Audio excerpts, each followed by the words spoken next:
ജനങ്ങൾക്കൊപ്പം.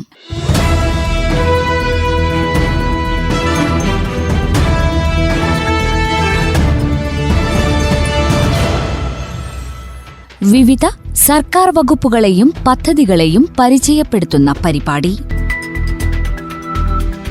നിർവഹണം ജോബിഷ് ജോസ്.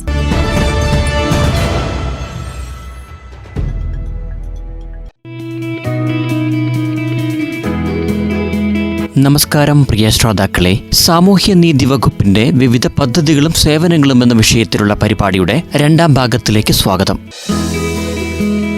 തുടർന്ന് സംസാരിക്കുന്നു ഷീബ പനോളി, ജൂനിയർ സൂപ്രണ്ട്, ജില്ലാ സാമൂഹ്യനീതി ഓഫീസ്, കൽപ്പറ്റ. വേറെയുള്ളത് ഒരു അതിജീവന പദ്ധതിയാണ്. ഭിന്നശേഷിക്കാരായ വ്യക്തികൾക്ക് സ്വന്തം വരുമാനമാർഗം കണ്ടെത്തുന്നതിന് തൊഴിൽ പരിശീലനമാണ് കൊടുക്കുക. അപ്പോൾ ആ പരിപാടി ഏതെങ്കിലും ഒരു തൊഴിൽ മേഖലയിൽ കുറച്ച് അപേക്ഷകരെ കിട്ടിക്കഴിഞ്ഞാൽ നമ്മൾ ആ പദ്ധതി നടപ്പിലാക്കും. അതിജീവനത്തിന് വയനാട് ജില്ലയിൽ ഈ അടുത്ത വർഷ കാലത്തായിട്ട് നമുക്ക് കിട്ടിയിട്ടില്ല പദ്ധതികൾ, ഈ 1-2 വർഷത്തേക്ക്. അതായത് കുറച്ച് ആൾക്കാരെ കിട്ടണം. നമുക്കൊരു ട്രെയിനിങ് പരിശീലനം നൽകണമെങ്കിൽ തൊഴിലിനുള്ള പരിശീലനം. മറ്റൊന്ന് സഹചാരിയാണ്. സഹചാരി പദ്ധതിയിൽ ഭിന്നശേഷിക്കാരായ വ്യക്തികൾക്ക് വിദ്യാഭ്യാസ സ്ഥാപനത്തിനകത്തും പുറത്തും സഹായം ചെയ്യുന്ന മികച്ച NSS, NCC, SPC യൂണിറ്റുകൾക്ക് ഒറ്റത്തവണ ഒരു സഹായം കൊടുക്കും. അതായത് ഭിന്നശേഷിക്കാരായ വിദ്യാർത്ഥികൾക്ക് അവരെ എങ്ങനെയാണ് സഹായിക്കുന്നത്, അവർക്ക് വേണ്ടി എന്തൊക്കെ ചെയ്യുന്നു, ആ ഒരു പ്രവർത്തനം പരിഗണിച്ചിട്ട് റിപ്പോർട്ട് വാങ്ങി നമ്മൾ അവർക്ക് ഒറ്റത്തവണയായി ആ യൂണിറ്റിന്, അത് NSS ആണെങ്കിലും NCC ആണെങ്കിലും SPC ആണെങ്കിലും യൂണിറ്റിന് 10,000 രൂപ നമ്മൾ കൊടുക്കുന്നുണ്ട്. ചെയ്യാൻ വേണ്ടിയിട്ടല്ല, നമുക്ക് അവർക്ക് അവരെ ഒന്നുകിൽ അവരെ സ്കൂളിൽ എത്തിക്കാൻ ശ്രമിക്കുക, അല്ലെങ്കിൽ അങ്ങനെ എന്താണോ അവർക്ക് ആ ഭിന്നശേഷിക്കാരായ വിദ്യാർത്ഥികൾക്ക് എന്ത് സഹായമാണോ ആവശ്യം അതിൽ അവർ ക്രിയാത്മകമായി ഇടപെടുക. യൂണിറ്റ് NSS, NCC, SPC യൂണിറ്റിലെ ആ വിദ്യാർത്ഥികൾ ഇടപെട്ടുകൊണ്ട് അവരെ കൂടെ ചേർത്ത് നിർത്തുക. അതിന് അങ്ങനെ ഉള്ള ആ ഒരു പ്രവർത്തനത്തിന് നൽകുന്ന ഒരു സഹായമാണ് 10,000 രൂപ. വ്യക്തികൾക്ക് കൊടുക്കുന്നില്ല. ഭിന്നശേഷിക്കാരുടെ 2 കാര്യം ചോദിക്കാനുണ്ടായിരുന്നു. ഒന്ന് 40% എന്ന ഒരു നിബന്ധന പറഞ്ഞിട്ടുണ്ടായിരുന്നു. അതുപോലെ ഈ ശതമാനം നമ്മൾ എങ്ങനെ ഡിസൈഡ് ചെയ്യും? അതിന്റെ പരിശോധന ഗവൺമെന്റ് ഹോസ്പിറ്റലുകളിൽ മെഡിക്കൽ ബോർഡ് മുമ്പാകെ ഭിന്നശേഷിക്കാർ ഹാജരായി കഴിഞ്ഞാൽ അവിടെ നിന്നാണ് അവർക്കൊരു മെഡിക്കൽ സർട്ടിഫിക്കറ്റ് കൊടുക്കുന്ന ഇത്ര ശതമാനം ഉണ്ട് എന്ന് പറഞ്ഞിട്ട്. ഇത് സാമൂഹ്യനീതി വകുപ്പല്ല ചെയ്യുന്നത്. അവർ നേരിട്ട് ഭിന്നശേഷി ഹോസ്പിറ്റലുകളിൽ മെഡിക്കൽ ബോർഡ് മുമ്പാകെ, അവർക്കൊരു മെഡിക്കൽ ബോർഡ് ഉണ്ടല്ലോ, ആ മെഡിക്കൽ ബോർഡ് മുമ്പാകെ ഹാജരായിട്ടാണ് അവർ അത് ഫിക്സ് ചെയ്യുന്നത്, അവരുടെ പെർസെൻറ്റേജ് എത്രയാണെന്ന്. ഇത് വെച്ചിട്ട് അവർക്ക് UDID കാർഡിന് അപ്ലൈ ചെയ്താൽ അവർക്ക് UDID കാർഡ് ലഭിക്കും. അത് സ്വാവലംബൻ എന്ന സൈറ്റ് വഴി അവർക്ക് അപേക്ഷിക്കാം. ഈ മെഡിക്കൽ ബോർഡ് സർട്ടിഫിക്കറ്റ് കിട്ടിയതിന് ശേഷം. സ്വാവലംബൻ അതാണ് സൈറ്റിന്റെ പേര്. ആ സൈറ്റിൽ ഓൺലൈനായിട്ട് അപേക്ഷിച്ച് കഴിഞ്ഞാൽ അവർക്ക് UDID കാർഡ് ലഭിക്കും. അതിന്റെ പ്രോസസ്സിങ് നടത്തുന്നതും ഗവൺമെന്റ് ഹോസ്പിറ്റലുകളാണ്. ഓക്കെ, ഇനി അതിനോട് അനുബന്ധിച്ച് ഒരു കാര്യം കൂടെ. ഇപ്പം ഭിന്നശേഷിക്കാർക്ക് ഒരുപാട് പദ്ധതികൾ ഇപ്പം മാഡം പറഞ്ഞു. ചില ഭിന്നശേഷിക്കാരെയൊക്കെ നമ്മൾ ഇങ്ങനെ കണ്ട് സംസാരിക്കുമ്പോൾ അവർ പറയാറുണ്ട് ഒത്തിരി പദ്ധതികളുണ്ട്, പക്ഷേ എനിക്കൊന്നും ലഭിച്ചിട്ടില്ല ഇതുവരെ എന്ന് പറയാറുണ്ട്. ഒരുപക്ഷെ മാനദണ്ഡത്തിൻ്റെ പുറത്തു പോകുന്നതാണോ, അല്ലെങ്കിൽ അവർ അറിയാതെ പോകുന്നതാണോ? അറിയാതെ പോകാനുള്ള സാഹചര്യം കുറവാണ് ഇപ്പോൾ. കാരണം എന്താണെന്ന് വെച്ചാൽ ഭിന്നശേഷി സംഘടനകൾ നമ്മുടെ ജില്ലകളിൽ ഉണ്ട്, ഭിന്നശേഷി സംഘടനകൾ. അപ്പോൾ ഭിന്നശേഷി സംഘടനകളെ നമ്മൾ അറിയിക്കാറുണ്ട്. പിന്നെ നമ്മൾ ഏതൊരു പദ്ധതിയും ആദ്യം തന്നെ നമ്മൾ PRD വഴി, പബ്ലിക് ഇൻഫർമേഷൻ ഓഫീസ് വഴി നമ്മൾ പബ്ലിഷ് ചെയ്യാറുണ്ട്, പത്രങ്ങളിലൊക്കെ കൊടുത്ത് അങ്ങനെ നമ്മൾ ചെയ്യാറുണ്ട്. അപ്പോൾ പിന്നെയുള്ളത് എന്ന് വെച്ചാൽ പ്രൊമോട്ടർമാർക്ക് ഉള്ള ആ ഗ്രൂപ്പ് വഴി നമ്മുടെ ഈ പബ്ലിക് ഇൻഫർമേഷൻ ഓഫീസിൽ കൊടുക്കുന്ന ഡീറ്റെയിൽസ് നമ്മൾ അവർക്കും ഷെയർ ചെയ്യാറുണ്ട്. അപ്പോൾ എല്ലായിടത്തും അവരുടെ സംഘടനകൾ പ്രതിനിധികളുണ്ട്. പിന്നെ ഈ റൂറൽ ഏരിയയിലുള്ള ഉന്നതികളിലോ മറ്റോ സോഷ്യൽ മീഡിയ അധികം പ്രചാരത്തിലില്ലാത്ത സ്ഥലത്ത് മാത്രമേ ചിലപ്പോൾ കിട്ടാതിരിക്കുള്ളൂ. പ്രൊമോട്ടർമാരുണ്ടല്ലോ, ട്രൈബൽ പ്രൊമോട്ടർമാർ വഴിയൊക്കെ നമ്മൾ അറിയിക്കാൻ ശ്രമിക്കാറുണ്ട്. ആളുകൾ ഇപ്പം ലൈവിലാണെങ്കിലും വിളിച്ചിട്ട് പറയുന്നൊരു കാര്യം, നമ്മൾ കൃഷി വകുപ്പിനെ കുറിച്ച് ഏത് ഡിപ്പാർട്ട്മെന്റിനെ കുറിച്ച് ചെയ്യുമ്പോഴും ആളുകൾ ലൈവ് പ്രോഗ്രാമിൽ ഞാൻ അറിഞ്ഞില്ല, എന്നോടാരും പറഞ്ഞില്ല എന്നുള്ളൊരു കാര്യമാണ് ഏറ്റവും കൂടുതൽ ഉന്നയിച്ചിട്ടുള്ള, ആവശ്യപ്പെട്ടിട്ടുള്ളത്. ഞാൻ നോക്കിയിട്ട് ഒരുപാട് സ്ട്രക്ചറുണ്ട് സർക്കാരിൻ്റെ കാര്യങ്ങൾക്കൊക്കെ. സൊസൈറ്റിയിൽ അറിയിക്കാനുള്ള ഓരോ ഘടകങ്ങളും അവർ ക്രമീകരിച്ചിട്ടുണ്ട്. ഉന്നതികളിലാണെങ്കിൽ പ്രൊമോട്ടർമാരുണ്ട്, വാർഡ് മെമ്പർമാരുണ്ട്, ആശാവർക്കർമാർക്ക് പറയാം, ഊരുകൂട്ടങ്ങളുണ്ട്, ഊര് മൂപ്പനെ അറിയിക്കും. ഇങ്ങനെ എല്ലാ സെക്ഷനുകളിലും കൃത്യമായിട്ടുള്ള അറിയിക്കലുണ്ട്. എങ്കിൽ പോലും ആളുകൾ ആ ഡേറ്റ് കഴിഞ്ഞിട്ടും വരുന്നു, അല്ലെങ്കിൽ എനിക്ക് ലഭിച്ചില്ല എന്നുള്ള പരാതി പറയാറുണ്ട്. ഇപ്പൊ പറഞ്ഞ പോലെ സോഷ്യൽ മീഡിയ വഴി അടുത്ത കാലത്തൊക്കെ വാട്സപ്പ് ഗ്രൂപ്പുകളും കൂട്ടായ്മകളിലൂടെയൊക്കെ ഇഷ്ടംപോലെ ഇടാറുണ്ട്, ഷെയർ ചെയ്യാറുണ്ട്, ഇടാറുണ്ട്. അപ്പോൾ ഇതിൽ കവിഞ്ഞ് നമുക്കിത് അറിയിക്കാൻ പുതിയ മേഖലകൾ ഒരുപക്ഷെ കണ്ടെത്തണം തോന്നുന്നില്ലേ? അതെ, നമുക്ക് സാമൂഹ്യനീതി വകുപ്പിന് ബേസിക് ലെവലിൽ നമുക്ക് എന്തെങ്കിലും ഒരു സിസ്റ്റം, ഇപ്പോൾ ഹെൽത്ത് ഡിപ്പാർട്ട്മെൻറ്റ് ആശാ വർക്കർമാർ, വനിതാ ശിശു വികസന വകുപ്പിന് അംഗൻവാടി വർക്കർമാർ, അങ്ങനെയൊക്കെ ഉണ്ട്. നമുക്ക് ഇപ്പോൾ അങ്ങനെ ഒരു സിസ്റ്റം ഇല്ല. അതായത് സമൂഹത്തിൻ്റെ ഓരോ മുക്കിലും മൂലയിലും ഈ പദ്ധതികൾ എത്തിക്കണമെങ്കിൽ നമുക്കതിനനുസരിച്ചുള്ള ഒരു സംവിധാനം ഉണ്ടാവേണ്ടതുണ്ട്. അത് താഴെത്തട്ടിൽ എത്തിക്കാൻ വേണ്ടിയിട്ട്. അപ്പോൾ നമ്മളിപ്പോൾ പരമാവധി ശ്രമിക്കാറുണ്ട്. സൂപ്പർവൈസർമാർക്കോ അങ്ങനെ ICDS സൂപ്പർവൈസർമാർ, CDPമാർ വഴിയൊക്കെ നമ്മൾ എത്തിക്കാൻ ശ്രമിക്കാറുണ്ട് ഈ അപേക്ഷകൾ. അതെ, നേരത്തെ പറഞ്ഞല്ലോ മിശ്ര വിവാഹിതർക്കുള്ള ധനസഹായം. അതിനകത്തും ഈ മിശ്ര വിവാഹിതർ കൃത്യമായ രീതിയിൽ സുരക്ഷിതത്തോടെ പരസ്പരം ആശ്രയിച്ചും സ്നേഹിച്ചും ജീവിക്കുന്നുണ്ടെന്നുള്ളത് എങ്ങനെ നമുക്ക് ഉറപ്പുവരുത്താം? ഇപ്പോൾ ഈ നേരത്തെ പറഞ്ഞതുപോലെ താഴെത്തട്ടിൽ നമുക്ക് ആളുകളില്ല. അപ്പോൾ ആരെ നമുക്ക് കോൺടാക്ട് ചെയ്യാൻ പറ്റുക? ഇവർ നന്നായി ജീവിക്കുന്നുണ്ടോ എന്ന് ഉറപ്പുവരുത്തേണ്ടതുണ്ട്. നമ്മൾക്ക് അതിലൊരു സർട്ടിഫിക്കറ്റ് വാങ്ങിക്കുന്നുണ്ട്. അതൊന്ന് MLA അല്ലെങ്കിൽ MP അല്ലെങ്കിൽ ഏതെങ്കിലും ഒരു ഗസ്റ്റഡ് ഓഫീസർ, അവരിൽ നിന്ന് നമ്മളൊരു സർട്ടിഫിക്കറ്റ് വാങ്ങിക്കുന്നത് ഇവർ കല്യാണം കഴിഞ്ഞ ആ ദിവസം മുതൽ ഇവർ ഒരുമിച്ചാണ് താമസം, കൂടാതെ അവരവരുടെ മതാചാരപ്രകാരം തന്നെ ജീവിക്കുന്നു എന്നുള്ള ഒരു സാക്ഷ്യപത്രം നമ്മൾ വാങ്ങിക്കുന്നത്, ഇത് ഉറപ്പുവരുത്താൻ വേണ്ടി. പിന്നെ നമ്മൾ ഈ തുക വിതരണം ചെയ്യുന്ന സമയത്ത് നമ്മൾ അവരോട് രണ്ടുപേരോടും തദ്ദേശ സ്വയംഭരണ സ്ഥാപനങ്ങൾ വഴിയാണ് നമ്മുടെ തുക നമ്മൾ വിനിയോഗിക്കുന്നത്. അതായത് ബ്ലോക്ക് പരിധിയിലുള്ള അവർക്ക് ബ്ലോക്ക് പരിധിയിലൂടെയും ബ്ലോക്ക് പഞ്ചായത്തിൽ നിന്നും മുനിസിപ്പാലിറ്റി വഴിയോ അല്ലെങ്കിൽ ബ്ലോക്ക് ഓഫീസ് വഴിയോ. അപ്പോൾ ഈ ബ്ലോക്ക് ഓഫീസ് സെക്രട്ടറി മുമ്പാകെ അല്ലെങ്കിൽ മുനിസിപ്പൽ സെക്രട്ടറി മുമ്പാകെ ഇവർ രണ്ടുപേരും ഹാജരാവണം. അതിലൊരു മുദ്രപ്പേപ്പർ അവർക്ക് കൊടുക്കണം, മുനിസിപ്പാലിറ്റിയിലോ ബ്ലോക്ക് ഓഫീസിലോ. അപ്പോൾ അതിൽ നിന്നൊക്കെയാണ് നമ്മൾ അവർ സന്തോഷമായിട്ട് അപ്പോഴും ജീവിക്കുന്നു എന്ന് പറയുന്നത്. നമുക്കിനി മറ്റു പദ്ധതികളിലേക്ക് കിടക്കാം. നമുക്ക് ഇനിയുള്ളത് ട്രാൻസ്ജെൻഡർ വ്യക്തികളുടെ ഉന്നമനത്തിന് വേണ്ടിയുള്ള കുറച്ച് പദ്ധതികളാണ്. ഈ ട്രാൻസ്ജെൻഡറിന്റെ ഈ അടുത്ത കാലത്താണോ നമ്മൾ കൂടുതൽ പദ്ധതികൾ അടുത്ത കാലത്തായിട്ടാണ് വന്നിരിക്കുന്നത്. ഇതിൽ ഒത്തിരി പദ്ധതികളുണ്ട്. അവർക്ക് വേണ്ട എല്ലാ സഹായങ്ങളും ലഭ്യമാകുന്ന തരത്തിലുള്ള പദ്ധതികളുണ്ട്. സമൂഹത്തിന്റെ മുഖ്യധാരയിലേക്ക് അവരെ കൊണ്ടുവരാൻ വേണ്ടി സഹായിക്കാവുന്ന എല്ലാ പദ്ധതികളും അവർക്കിപ്പോൾ കേരള സർക്കാരിൽ നിന്ന് ലഭ്യമാണ്. ആദ്യത്തേത് യജ്ഞം പദ്ധതി. യജ്ഞം പദ്ധതി എന്ന് പറഞ്ഞാൽ ട്രാൻസ്ജെൻഡർ വ്യക്തികളിൽ നിന്ന് മത്സര പരീക്ഷകൾക്ക് ഒരുങ്ങുന്നവർക്കുള്ള ഒരു ധനസഹായമാണ്. അതായത് UPSC, Kerala PSC, set, net ഇങ്ങനെയുള്ള മത്സര പരീക്ഷകൾക്ക് ഒരുങ്ങുന്നവർക്ക് അവർക്ക് അതിന് വേണ്ട ധനസഹായം കൊടുക്കുന്നു. ആ കോഴ്സ് അറ്റൻഡ് ചെയ്യാനുള്ള ധനസഹായം നമ്മൾ കൊടുക്കുന്നുണ്ട്. അതാണ് ആദ്യത്തെ പദ്ധതി. വേറൊന്ന് സഫലം എന്ന് പറഞ്ഞ ഒരു പദ്ധതിയാണ്. അത് പ്രൊഫഷണലായിട്ട് പഠിക്കുന്നവർക്ക്, BTech അങ്ങനെയുള്ള പ്രൊഫഷണൽ കോഴ്സുകൾ പഠിക്കുന്ന BSc നഴ്സിംഗ് ഇങ്ങനെ പ്രൊഫഷണൽ കോഴ്സുകൾ വേണ്ടി പഠിക്കുന്നവർക്കുള്ള ധനസഹായമാണത്.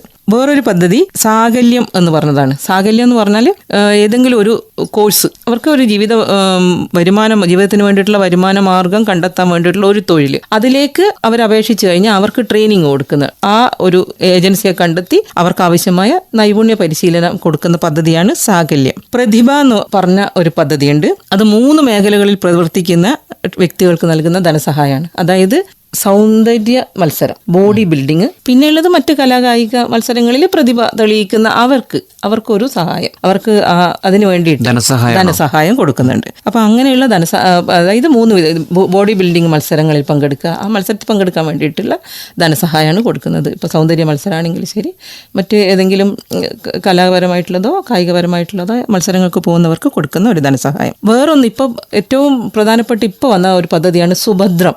അതൊരു ഭവന പദ്ധതിയാണ് ട്രാൻസ്ജെൻഡർ വ്യക്തികൾക്ക് ഉള്ളത്. അത് 3 വിധത്തിലാണുള്ളത്. ഒന്ന്, ലൈഫ് മിഷൻ വീട് കിട്ടിക്കഴിഞ്ഞാൽ അതിന് ബാക്കി വരുന്ന എന്തെങ്കിലും പ്രവർത്തനങ്ങൾ, അതിന് വേണ്ടിയിട്ട് 2 ലക്ഷം രൂപ കൊടുക്കും. ലൈഫ് മിഷനിലൂടെ വീട് കിട്ടിയ ട്രാൻസ്ജെൻഡർ വ്യക്തികൾക്ക് മറ്ററ്റകുറ്റപ്പണികൾക്കോ ആ വീടിലേക്ക് വേണ്ട കാര്യങ്ങൾക്ക് വേണ്ടിയിട്ട് 2 ലക്ഷം രൂപ വരെ ധനസഹായം അനുവദിക്കും.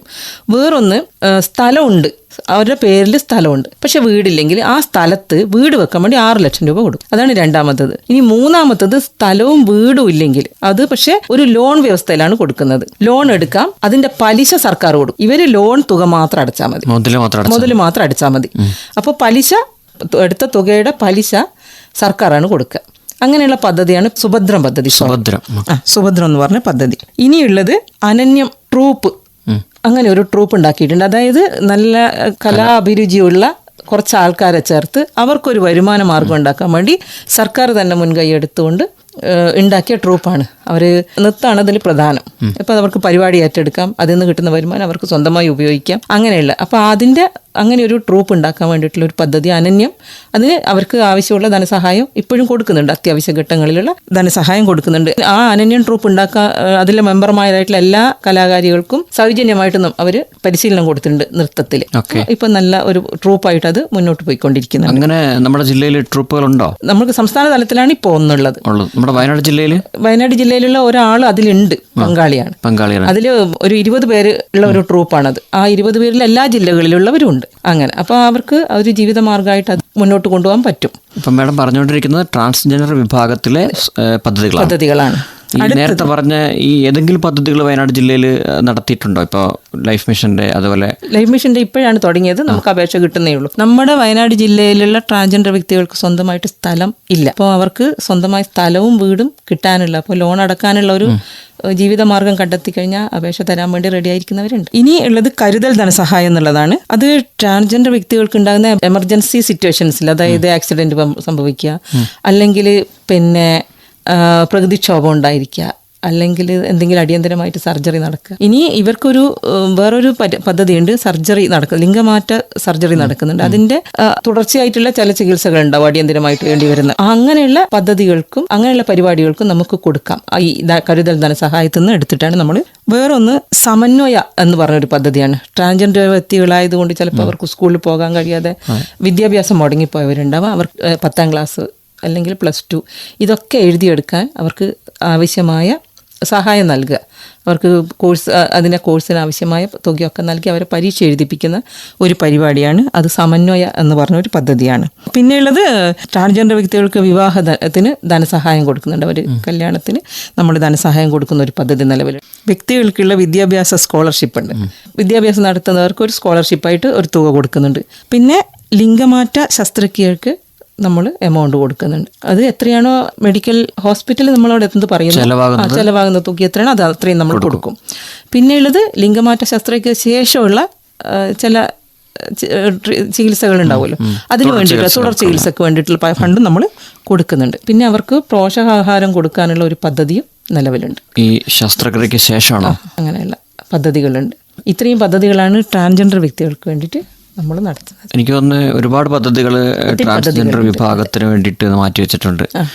നിരവധിയായ പദ്ധതികൾ ഇപ്പം മാഡം പറഞ്ഞു. അതിലെല്ലാം വ്യത്യസ്ത വിഭാഗക്കാരെ നമ്മുടെ സൊസൈറ്റിയിൽ ചേർത്ത് പിടിക്കുക എന്നുള്ളതാണ് ലക്ഷ്യം എന്നുള്ളത് ഈ പദ്ധതി കേട്ടാൽ തന്നെ നമുക്ക് മനസ്സിലാവും. പദ്ധതികളുടെ പേരും അങ്ങനെ തന്നെയുള്ളതാണ്. അവരെ പരിരക്ഷിക്കുക, അവരെ മുഖ്യധാരയിലേക്ക് കൊണ്ടുവരിക, മറ്റ് ജനറൽ വിഭാഗത്തോടൊപ്പം തന്നെ അവരെ എല്ലാ ആക്ടിവിറ്റികളിൽ ഏർപ്പെടുക എന്നുള്ളതാണ് ലക്ഷ്യം. നമുക്ക് ഈ പദ്ധതികളൊക്കെ എങ്ങനെ അപേക്ഷിക്കാം എന്നുള്ളത് ഇനി പറയാം. എല്ലാ അപേക്ഷകളും ഇപ്പോൾ സുനീതി പോർട്ടൽ വഴി അപേക്ഷിക്കണം. എല്ലാം അക്ഷയ സെന്ററിൽ പോയി കഴിഞ്ഞാൽ അവർക്ക് സുനീതി പോർട്ടൽ ഓപ്പൺ ചെയ്ത് അവരാവശ്യപ്പെടുന്ന രേഖകൾ അതിൽ പറയുന്നുണ്ട്. ഓരോ രേഖകളും BPL ലിസ്റ്റ് വേണ്ടി വരും, റേഷൻ ആധാർ കാർഡ് വേണ്ടി വരും, ബാങ്ക് പാസ്ബുക്ക്, ആവശ്യമായ എല്ലാ രേഖകളും എടുത്ത് അക്ഷയയിൽ പോയി കഴിഞ്ഞാൽ അവർ അത് ഓൺലൈനായിട്ട് ചെയ്യാൻ പറ്റും. സുനീതി പോർട്ടൽ എന്നാണ് ആ പോർട്ടലിന്റെ പേര്. പൊതുവെ ആളുകൾ പറയുന്ന ഒരു ആക്ഷേപം അല്ലെങ്കിൽ ഒരു പരാതി എന്ന് പറയുന്നത് ധനസഹായങ്ങൾക്കുള്ള കാലതാമസമാണ്. അതിനെങ്ങനെ പരിഹരിക്കാം? എത്രത്തോളം കാലതാമസം എടുക്കുന്നുണ്ട്? എന്തുകൊണ്ടാണ് ഇങ്ങനെ കാലതാമസം വരുന്നത്? സുനീതി പോർട്ടലിലാണ് നമ്മളിപ്പോൾ അപേക്ഷ സ്വീകരിക്കുന്നത്. അപ്പോൾ സുനീതി പോർട്ടൽ വഴി അപേക്ഷ സ്വീകരിക്കുമ്പോൾ അത് വിവിധ ഘട്ടങ്ങളിലായിട്ടാണ്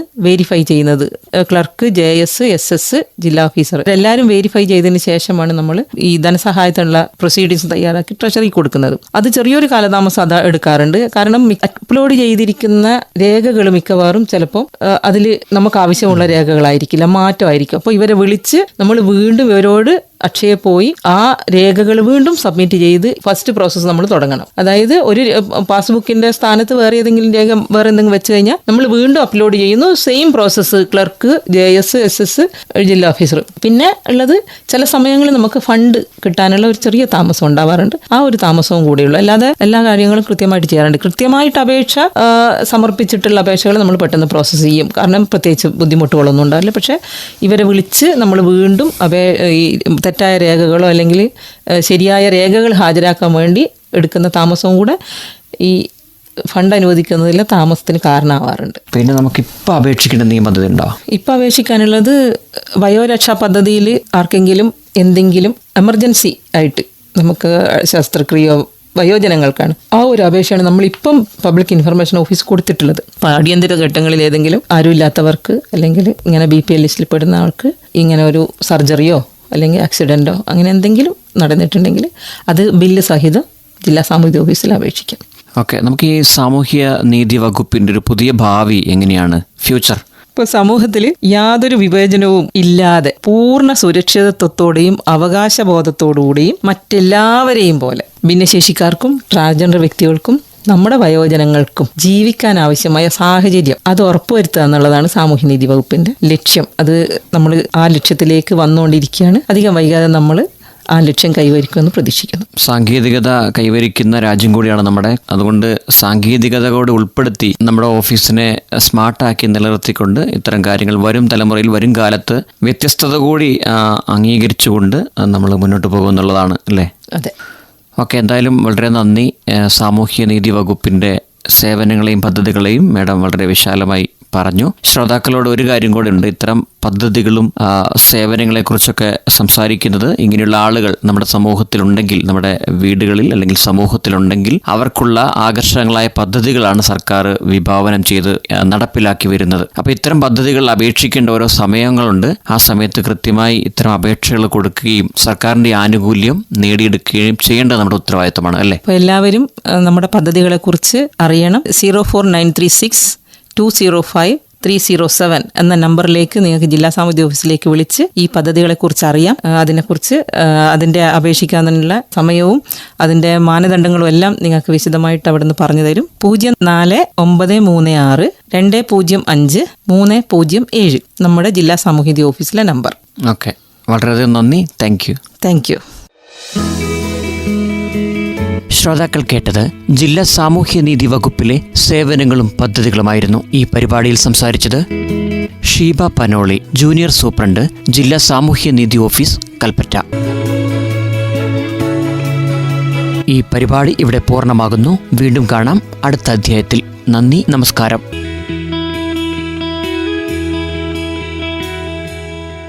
ജനങ്ങൾക്കൊപ്പം